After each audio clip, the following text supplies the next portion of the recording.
नमो सिद्धाणं नमो आयर्याणं नमो वज्रायाणं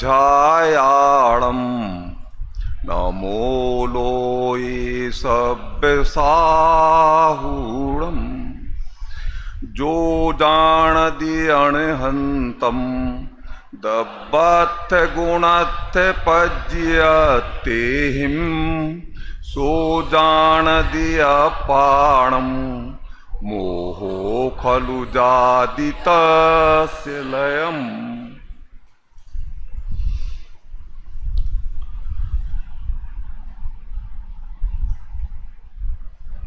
हम सभी मुमुक्षु जो कि पूज्य गुरुदेव श्री कान्जी स्वामी से उपकृत हैं,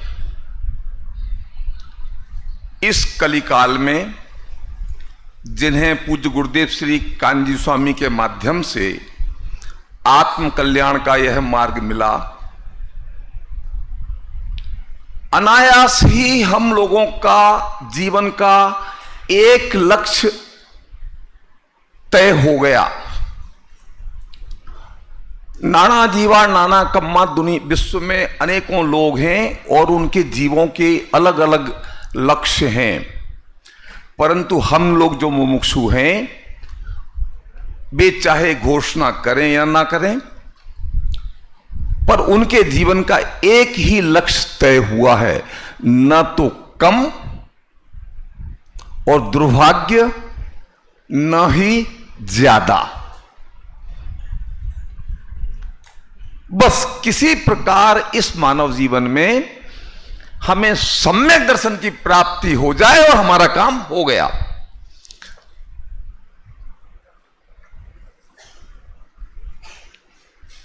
मेरे जीवन का भी लक्ष्य यही है और सम्यक दर्शन की प्राप्ति कैसे हो, यह मेरा प्रिय विषय है।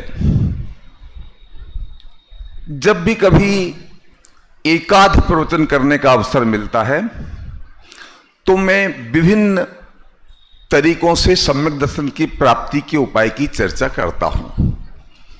जैसे कि 5 लब्धियों के पूर्वक सम्यक दर्शन की प्राप्ति होती है, तो वो 5 लब्धियां किसे कहते हैं और वे लब्धियां हमारे जीवन में कैसे प्रकट होती हैं, इसकी हम चर्चा किया करते हैं।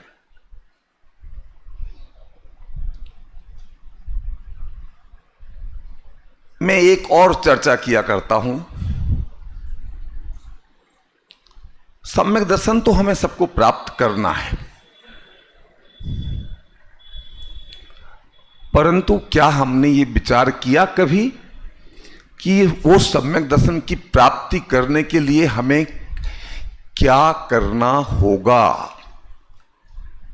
क्या करना होगा और कहां करना होगा, हमारा कार्य क्षेत्र क्या है।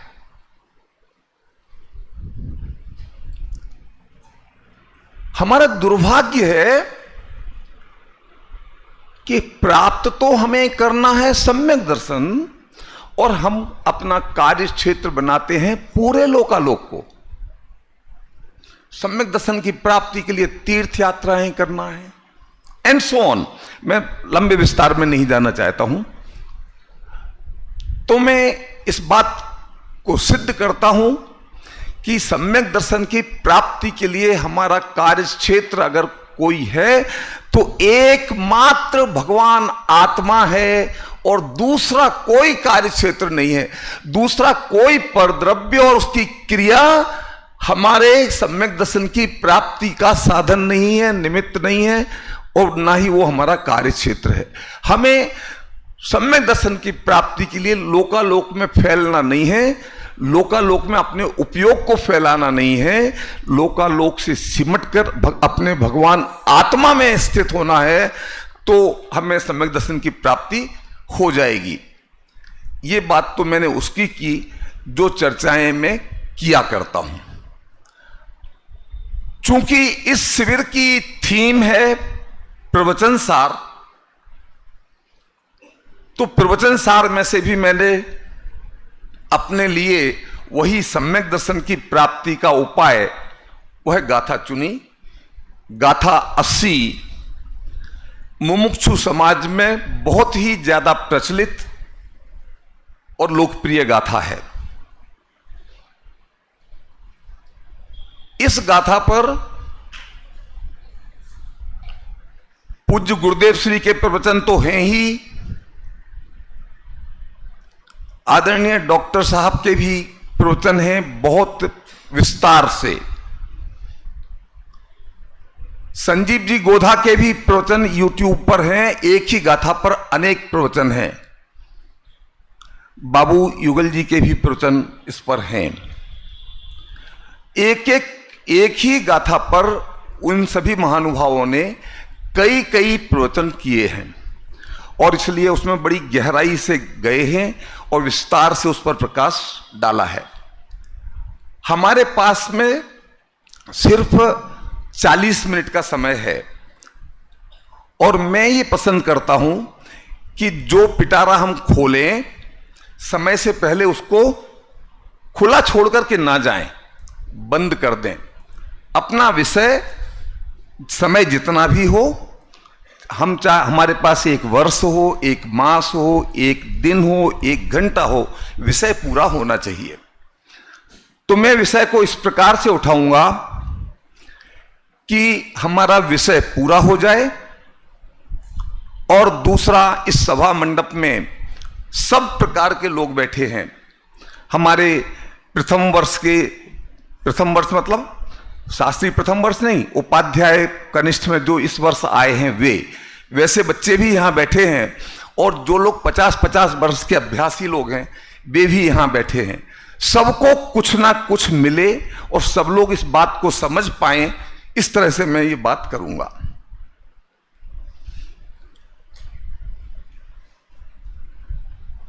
हमने तो सुना था कि सम्यक दर्शन की प्राप्ति का उपाय निज भगवान आत्मा को जानना है।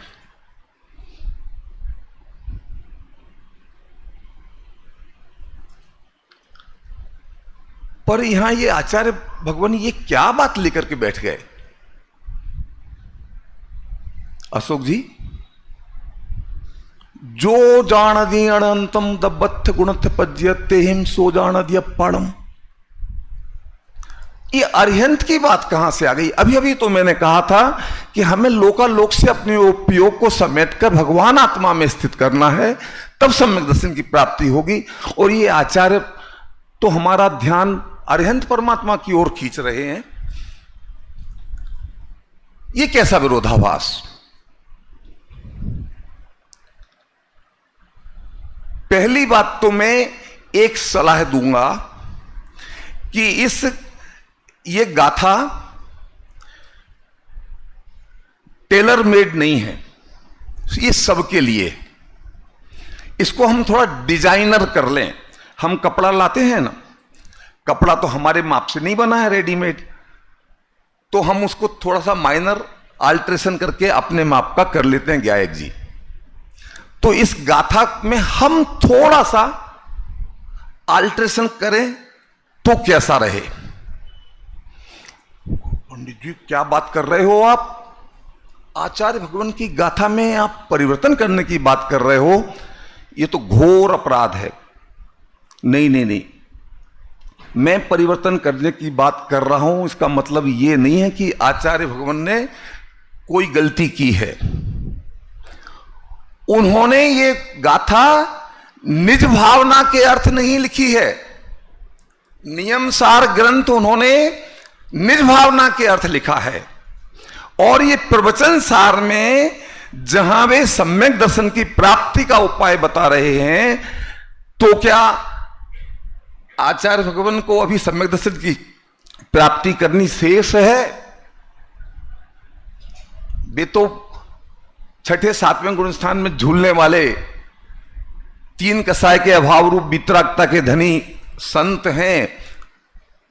तो ये सम्यक दर्शन की प्राप्ति का उपाय निश्चित ही उन्होंने अपने स्वयं के लिए नहीं लिखा है, ये उन लोगों के लिए लिखा है जिन्हें अभी सम्यक दर्शन की प्राप्ति होनी शेष है। और वे लोग कौन हैं? वे लोग हम हैं। तो हम इस गाथा को अगर इस रूप में ढालें कि जो मैं जान लूं अरहंत को द्रव्य गुण पर्याय से, मैं जान लूंगा आत्म को द्रव्य मोह मेरा नाश हो। ठीक है, कुछ गलती तो नहीं है, पर बैठे ठाले पंडित जी ये खटकर्म करते क्यों जो विवाद का विषय बन जाए? अच्छी भली गाथा है, आपको इस परिवर्तन करने की जरूरत क्यों पड़ी? परिवर्तन करने की जरूरत इसलिए पड़ी कि यही हमारी आज तक की समस्या है कि जब जब हम आत्मा की बात करते हैं, कर रहे हैं ना, हम लोग भी 50-50 वर्षों से कर रहे हैं और सब लोग अपनी अपनी समझ लेना, तो फिर वहीं के वहीं क्यों खड़े हैं? आगे क्यों नहीं बढ़ते हैं? क्यों कि हम उसकी बात करते हैं, उसकी बात करते हैं, उसकी बात करते हैं, उसकी बात करते हैं। कौन? ये आत्मा। ये जैसे कि आत्मा कोई पराया पार का थर्ड पर्सन हो। ये बात मेरी चल रही है, ये बात तो हमें समझ में ही नहीं आती है। और आचार्य भी थर्ड पर्सन में बात कर रहे हैं, जो जानता आर्यंत को। जब हम तो आचार्य के फॉलोअर हैं, अब जब वे ही थर्ड पर्सन में बात कर रहे हैं तो हम उसे फर्स्ट पर्सन में क्यों कर रहे हैं रमेश जी? बस इसीलिए ये कृपा अटकी हुई है। इस थर्ड पर्सन को हमें फर्स्ट पर्सन में कन्वर्ट करना है, जो की बात नहीं करनी है। हमें अपने निज भगवान आत्मा की बात करती। मैं जान लूं अरिहंत को द्रव्य गुण पर्याय से, मैं जान लूंगा आत्म को द्रव्य मोह मेरा नाश हो। ठीक है, तो हमारी बात चल रही थी कि हम तो यह सुनते आए हैं कि आत्मा का श्रद्धान सम्यक दर्शन, आत्मा का ज्ञान सम्यक ज्ञान, और आत्मा में लीनता उसका नाम सम्यक चारित्र है। और आचार्य तो सीधी हमको वहां डायवर्ट कर रहे हैं अरिहंत की तरफ। आत्मा की बात क्यों नहीं करते?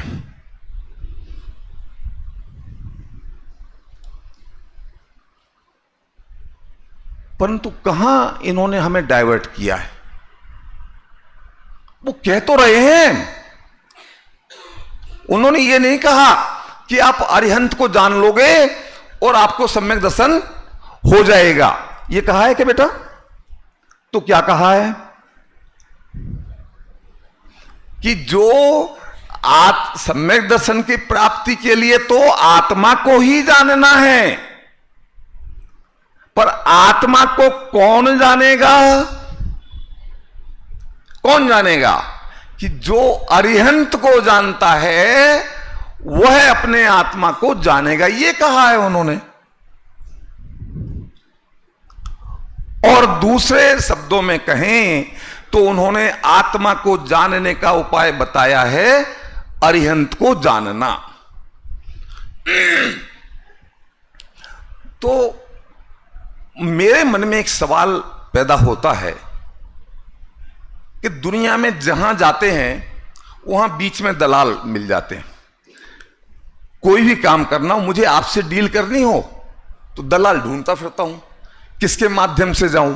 अरे क्या जरूरत है दलाली की? सीधे बात कर लो ना। नहीं पंडित जी, आप समझते नहीं हो, सीधे बात करने से बात बनती नहीं है, बिचौलिया तो चाहिए चाहिए और चाहिए। तो सारी दुनिया के दलालों से भाग करके धर्म के क्षेत्र में आए, भगवान आत्मा का निर्णय करने के क्षेत्र में आए तो यहां फिर भगवान ने फिर बीच में एक दलाल खड़ा कर दिया। क्या कि आत्मा को जानना है तो अरिहंत को जानो। ऐसी बात इन्होंने क्यों की? मेरी गंदी आदत है, प्रश्न बहुत पैदा होते हैं।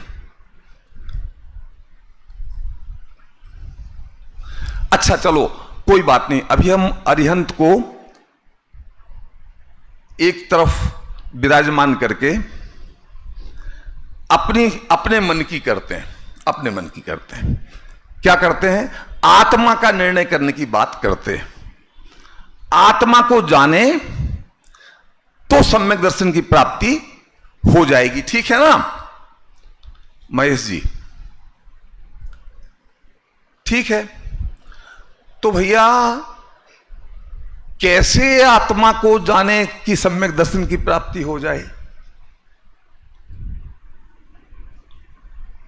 मास्टर साहब आप तो स्पेशलिस्ट हो, कैसे आत्मा को जाने कि सम्यक दर्शन की प्राप्ति हो जाए? तो अरे ऑब्वियसली इसमें क्या पूछने की बात है? शुद्धात्मा को पहचानो तो सम्यक दर्शन की प्राप्ति हो जाएगी। मैं सही कह रहा हूं क्या? सम्यक दर्शन की प्राप्ति के लिए शुद्धात्मा को जान, देखिए मैं जो बात कहने की कोशिश कर रहा हूं, जो विचार यात्रा मैं तय कर रहा हूं, मेरे साथ साथ अगर आप चलेंगे दौड़ेंगे तो सचमुच आज सम्यक दर्शन की प्राप्ति का मार्ग लेकर के उठेंगे। मेरे साथ विचारों के साथ यात्रा करिए, एक शब्द एक वाक्य छोड़ना मत। भाई ये तो हमने जान लिया कि आत्मा को जाने तो सम्यक दर्शन की प्राप्ति होगी, पर वो आत्मा कोई एक थोड़ी है। आत्मा शुद्ध है, आत्मा अशुद्ध है, परम शुद्ध निश्चय का विषय भगवान आत्मा है, और फिर अलग अलग निश्चय, अलग अलग नयों के अलग अलग आत्मा है। हमें कौन से आत्मा को जानना हो है कि जिससे सम्यक दर्शन की प्राप्ति हो? ये सवाल है ना।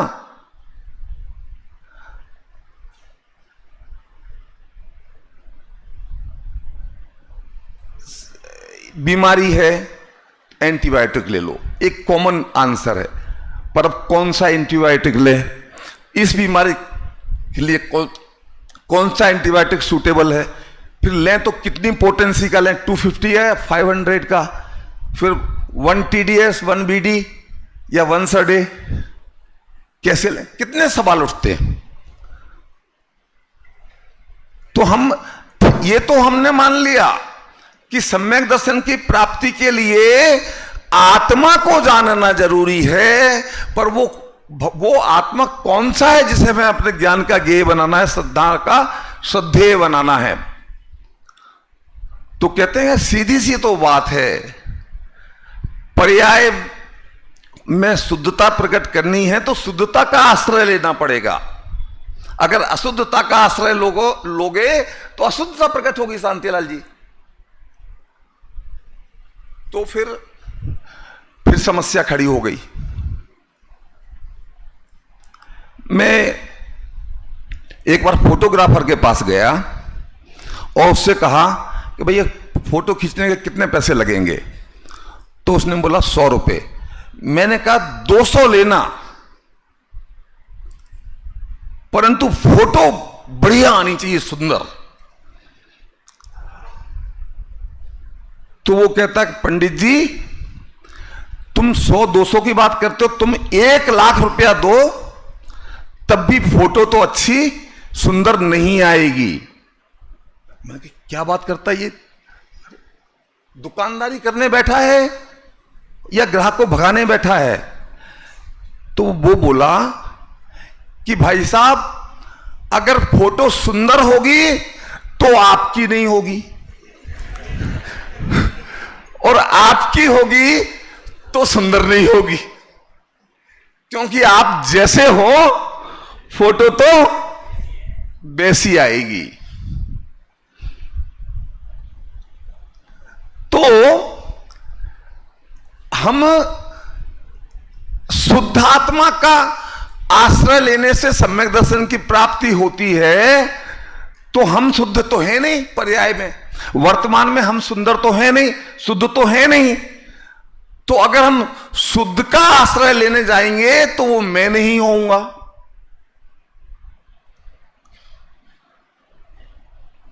और अगर मेरा आश्रय लेने जाऊंगा तो मैं शुद्ध नहीं होऊंगा। रमेश जी, है ना बड़ी समस्या। शुद्ध के आश्रय से शुद्धता प्रकट होती है। अब हमारी समस्या यह है कि हम एक तरफ तो शुद्ध का आश्रय लेना कंपलसरी है सम्यक दर्शन की प्राप्ति के लिए, और दूसरी तरफ अपना स्वयं का आश्रय लेना जरूरी है। और ये दो शर्तें एक साथ पूरी हो नहीं रही हैं कि अगर हम हैं तो शुद्ध नहीं है, अगर शुद्ध हैं तो हम नहीं हैं, और दोनों शर्तें पूरी होनी जरूरी है।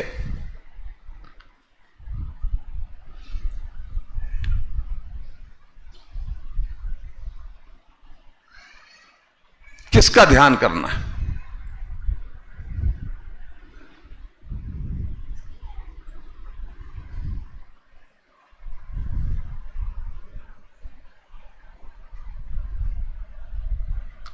जरूरी तो दोनों ही है। शुद्ध का ही निर्णय करना पड़ेगा और अपना ही निर्णय करना पड़ेगा। तब क्या करें?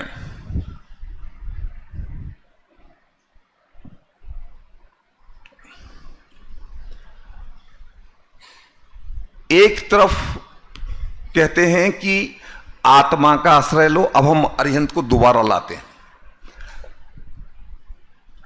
जो जानता है आत्म को, मैं जान लूंगा आत्म को, दृग मोह मेरा क्षीण होगा। और दूसरी तरफ अरिहंत को। ये दो बातें हुई ना, ये दो बातें हैं कि तीन हैं? ये तीन है बातें।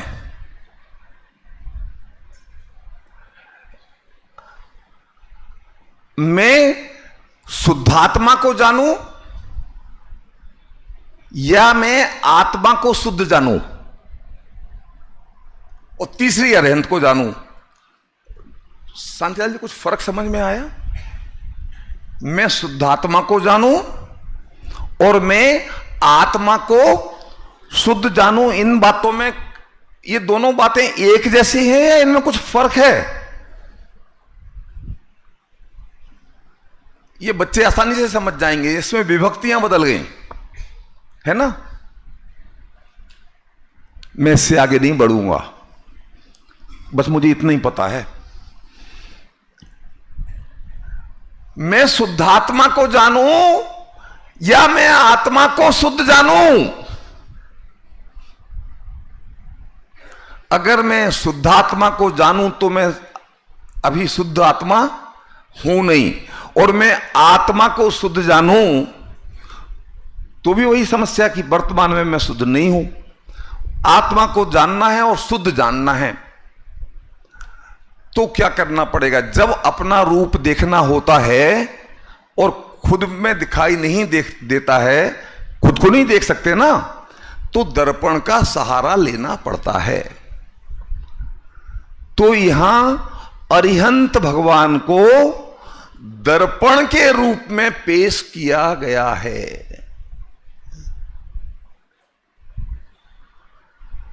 तो क्या है, क्या कहा? मैं जान लूं अरिहंत को द्रव्य गुण पर्याय से।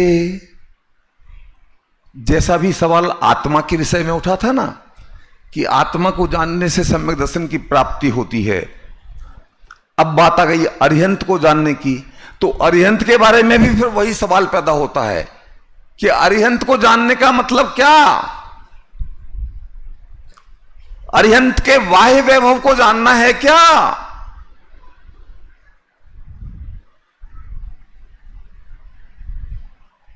अनंत अरिहंत, वो भी अरिहंत का स्वरूप है।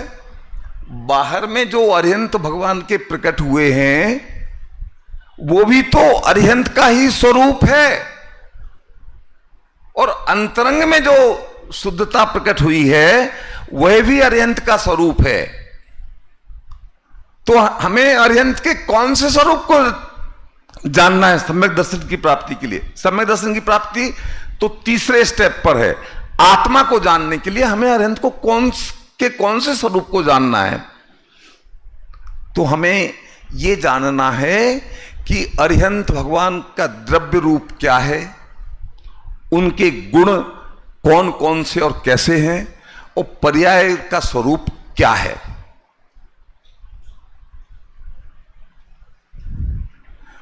पंडित जी, ये बात आपकी हमें समझ में नहीं आई।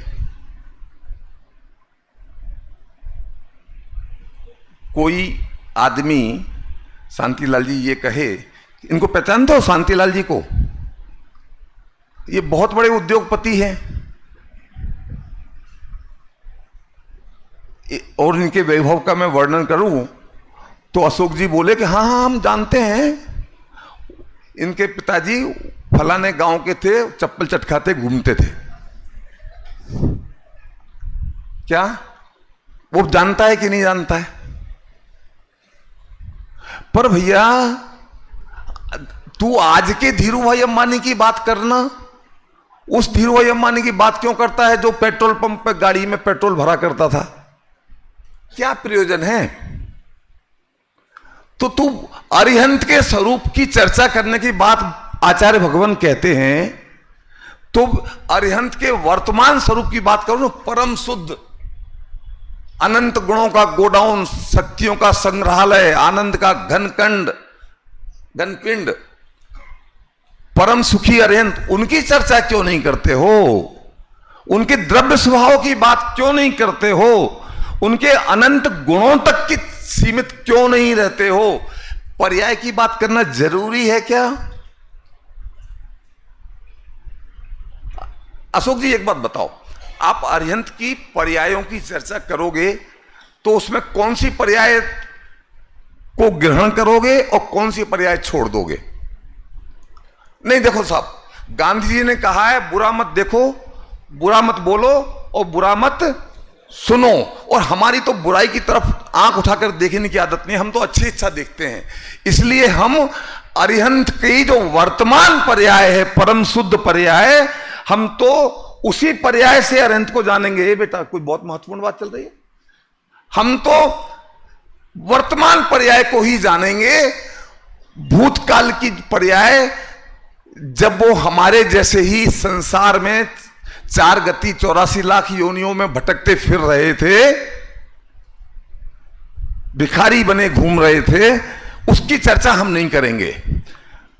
ऐसे तो हमने बहुत देखे हैं। अरिहंत को देखने गए, उसमें भी यही देखें जायक जी? क्या ये दृष्टिकोण ठीक है? सबको, मैं किसी का नाम नहीं ले रहा हूं, सब जने विचार करो, सब जने। मैंने कहा ना, जो विचार यात्रा मैं तय कर रहा हूं मेरे साथ साथ आप भी करो, दिमाग थोड़ा लगाओ, पैसिव होकर के मत बैठो, एक्टिव हो तो मर्म निकलेगा। बोलिए, बुराई देखनी चाहिए कि नहीं? अरिहंत का सिर्फ आज का शुद्धात्मा का स्वरूप देखना है अखिल जी, या जब वे पामर थे, संसार में भटक रहे थे, उस स्वरूप पर भी ध्यान, उस पर्याय पर भी ध्यान दे रहा है? बताओ क्या करना चाहिए, क्या राय है? बोलना मत। मैं तो बहुत कोशिश करूंगा, 4 बार सवाल पूछूंगा, पर बोलना मत, क्योंकि आप बोलोगे तो मेरा हिस्सा कट जाएगा। आज बोलने का हक मेरा है। मैं तो इसलिए बोल रहा हूं कि किसी की इज्जत सरेआम लुटे, ये मैं नहीं चाहता। बताओ कौन से अरिहंत पर ध्यान, सम्यक दर्शन की प्राप्ति के लिए कौन से अरिहंत को जानना जरूरी है? अगर आप कहोगे कि जो परम शुद्ध पर्याय में आज विद्यमान है उसे जानना जरूरी है, क्योंकि हमें तो शुद्धता प्राप्त करनी है, तो शुद्धता की तरफ देखेंगे तो शुद्धता की प्राप्ति होगी। तो फिर आचार्य भगवान ने ये तो लिखा नहीं है कि द्रव्य से जानो, गुण से जानो और शुद्ध पर्याय के रूप में जानो, ये तो नहीं कहा है।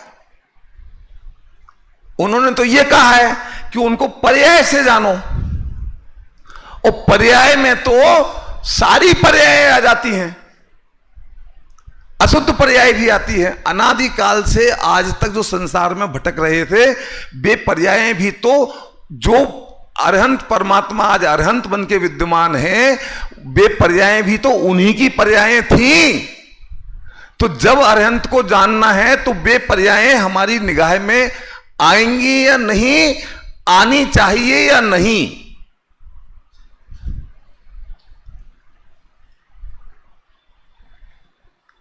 क्या सम्यक संकेत क्या नाम है? सम्यक। मैं इस सम्यक और संकेत में हमेशा, बोलो क्या तुम्हारा क्या दृष्टिकोण है, क्या होना चाहिए?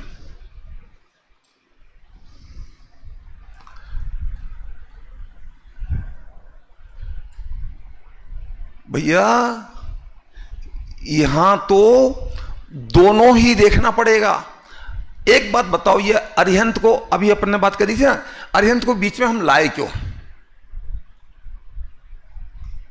अरिहंत को बीच में लाए क्यों? आत्मा से ही काम क्यों नहीं चला हमारा?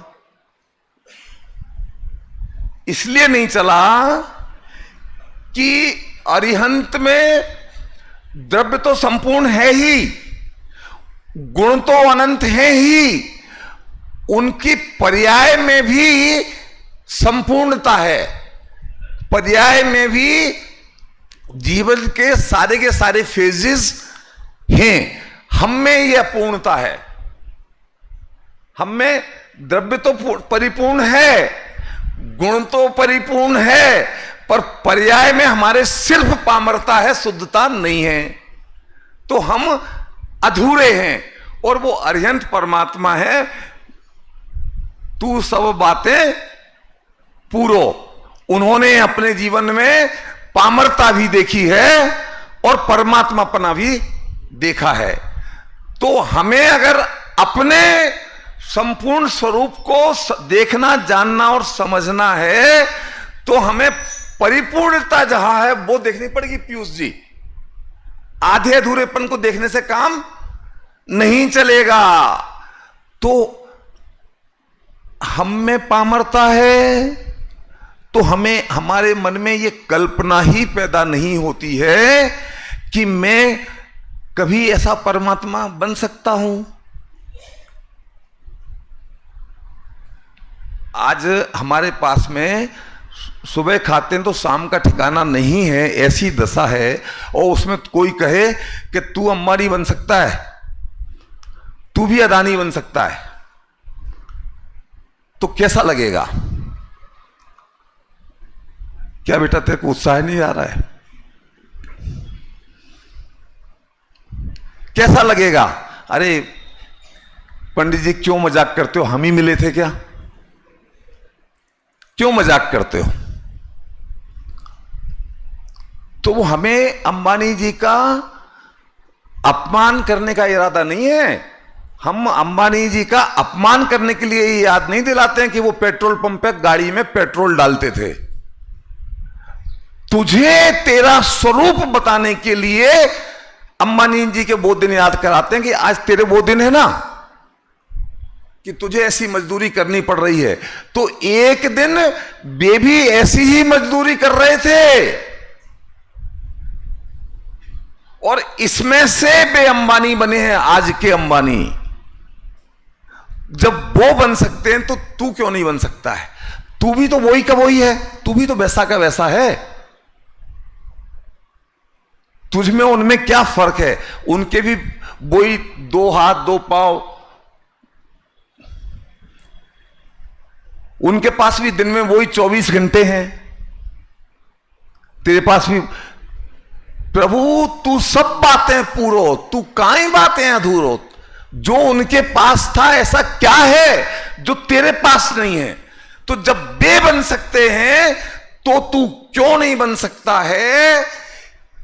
तो जो अरहंत परमात्मा आज यहां बैठे हैं समोसरण में, जो मंदिर में बैठे हैं, वे कल तक तेरे जैसे ही थे, यहीं थे। और जब वे बन सकते हैं तो तू क्यों नहीं बन सकता है? देखो एक बात बताऊं, आधी शक्ति, आधी नहीं 90% शक्ति इस बात में खर्च होती है कि हम ये निर्णय कर पाए कि ऐसा होना संभव है क्या? क्या चांद पर जाया जा सकता है?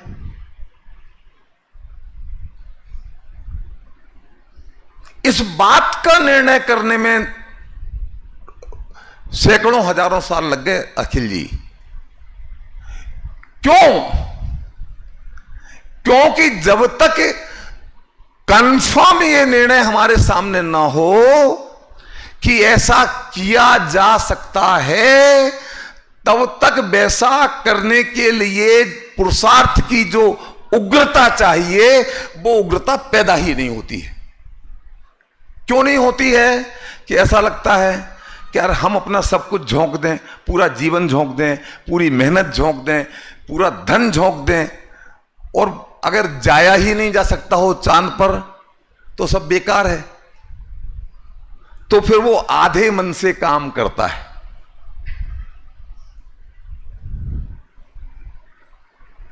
ऐसा है कि मेरी पान की दुकान है और मेरा सपना है मैं हीरे का व्यापारी बनूं।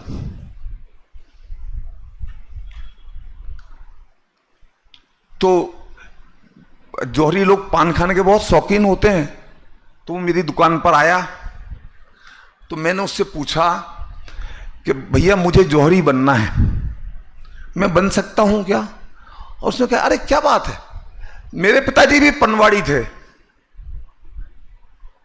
और मैं बन गया ना। जब मैं बन गया तो तू क्यों नहीं बन सकता है? अच्छा मैं बन सकता हूं क्या? क्योंकि जौहरी बनना होगा ना तो पान की दुकान तो ठिकाने लगानी पड़ेगी, बंद करनी पड़ेगी। अब जब तक मुझे ये श्रद्धान पैदा ना हो कि मैं जौहरी बन सकता हूं, तब तक पान की दुकान बंद करने का जो पुरुषार्थ है वो मुझसे नहीं होता है। अरे आधी छोड़ पूरी खो ध्यावे, जौहरी बनने के चक्कर में पान की दुकान बंद कर दूं, कल से दाल रोटी का इंतजाम और बंद हो गया और जौहरी नहीं बना तो मेरा क्या होगा? बाल बच्चे भूखों मर जाएंगे। तो फिर वो पान की दुकान बंद नहीं होगी, और पान की दुकान बंद नहीं होगी तो मैं कभी जौहरी बनूंगा नहीं। इसलिए इस बात का निर्णय होना सबसे ज्यादा महत्वपूर्ण है कि मैं जौहरी बन सकता हूं। इस बात का निर्णय होना जरूरी है कि मैं परमात्मा बन सकता हूं, मुझे सम्यक दर्शन की प्राप्ति हो सकती है। इस बात का निर्णय हो जाए तो 90% काम हो गया भाई साहब। फिर तो प्रक्रिया में क्या, वर वधू खोजने में बरसों लगते हैं, फिर बाद में जब सब निर्णय हो गया ना, तब तो क्या दम है, कभी भी 7 फेरे पढ़ लो।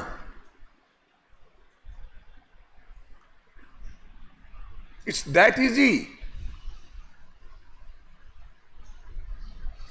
इस बात का निर्णय होना ही कठिन है कि भले मैं आज पामर हूं पर मैं परमात्मा बन सकता हूं।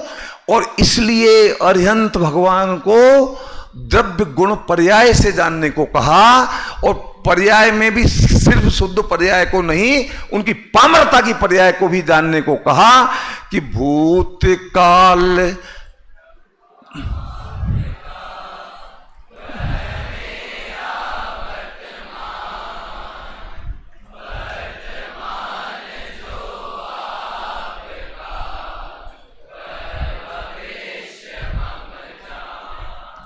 बस ये है अरिहंत को द्रव्य गुण पर्याय से जानने का मतलब ये है कि मैं ये जान लूं कि भूतकाल प्रभु आपका, सो मेरा वर्तमान। जैसे कल तक आप थे वैसा मैं आज हूं। जब कल तक आप जैसे थे वैसा मैं आज हूं, तो तब मैं जैसे आप आज हो वैसा क्यों नहीं बन सकता हूं? हम तुम एक जैसे ही तो हैं, इतना ही तो फर्क है, तुम 2 कदम आगे और मैं 2 कदम पीछे। तो इस बात का निर्णय हो गया कि द्रव्य स्वभाव से तो मैं अरिहंत परमात्मा के समान ही हूं, सिद्धों के समान ही हूं। द्रव्य स्वभाव से तो मैं परिपूर्ण ही हूं, और जैसे अनंत गुण उनमें हैं वैसे ही अनंत गुण मुझ में भी हैं। बस सिर्फ फर्क ये है, अंतर यही बेविराग यहां राग भी तान, मम स्वरूप है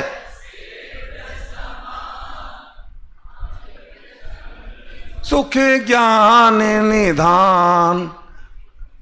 इस बात का निर्णय हो जाए तो फिर वह दिन दूर नहीं है कि हम पर्याय में अरिहंत दशा को प्रकट कर लें। इसलिए हमें अरिहंत, तो अब ठीक है, तो अरिहंत भगवान का हमने निर्णय ले लिया अजित जी, तो हो गया सम्यक दर्शन? हो जाएगा क्या सम्यक दर्शन? नहीं, अरिहंत को जाने बिना सम्यक दर्शन होगा नहीं, और अरिहंत को जानने मात्र से सम्यक दर्शन होगा नहीं। अरिहंत को जानकर जैसा अरिहंत का स्वरूप है वैसा ही मेरा स्वरूप है, ये जानने से सम्यक दर्शन की शुरुआत हो जाएगी कि द्रव्य से मैं पूरी तरह से अरिहंत के समान ही हूं, मेरे अनंत गुण पूरी तरह से अरिहंत के गुणों के समान हैं, मात्र पर्याय में छोटा सा अंतर है।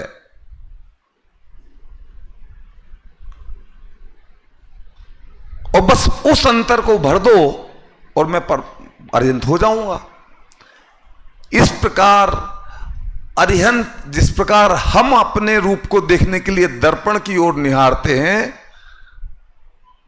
उसी प्रकार हमें सम्यक दर्शन की प्राप्ति के लिए अरहंत परमात्मा की तरफ निहारना पड़ता है। पर दर्पण को ही निहारते रहें तो क्या होगा? उसका आश्रय लिया है। अगर कुछ करना धरना है, कालिख दिखाई दे रही है चेहरे पर दर्पण में, तो दर्पण को साफ नहीं करना है, चेहरे को साफ करना है। तो हमने अरिहंत भगवान के दर्शन किए, उनकी पर्यायों के दर्शन किए कि वे पामर में से परमात्मा बन गए। आज मैं पामर हूं तो बस कुछ कदम चलना बाकी है, और मैं कुछ कदम और चल लूं इस मार्ग पर तो मैं भी परमात्मा बन जाऊंगा, अरहंत परमात्मा बन जाऊंगा। इस बात का निर्णय हो जाए तो हम परमात्मा बन जाएंगे। इसलिए इस गाथा में सम्यक दर्शन की प्राप्ति के लिए अरिहंत भगवान को जानने का सहारा बताया है, पर अरिहंत को जान करके अटकना नहीं है। अरिहंत को जानकर हमें निज भगवान आत्मा को जानना है। हमने क्या बात की थी? शुद्ध आत्मा को जानना है कि अशुद्ध को जानना है? तो पर्याय में अशुद्धि है और शुद्धि को जानना जरूरी है। उसके बिना सम्यक दर्शन की शुद्ध आत्मा का ज्ञान नहीं होगा तो सम्यक दर्शन होगा नहीं। तो वो शुद्धि कहां से लाएं? तो हमने पामरता अपनी पर्याय की देख ली और शुद्धता अरिहंत परमात्मा की पर्याय की देख ली, तो हमें शुद्ध आत्मा का निर्णय हो जाएगा और हमारी पर्याय में भी शुद्धता प्रकट होगी। हम निश्चित ही एक दिन अरिहंत दशा को प्राप्त होकर के और कुछ ही काल में परिपूर्णता शुद्ध दशा को, सिद्ध दशा को प्राप्त होकर के सिद्ध शिला में विराजमान होंगे, ऐसी मंगल भावना है।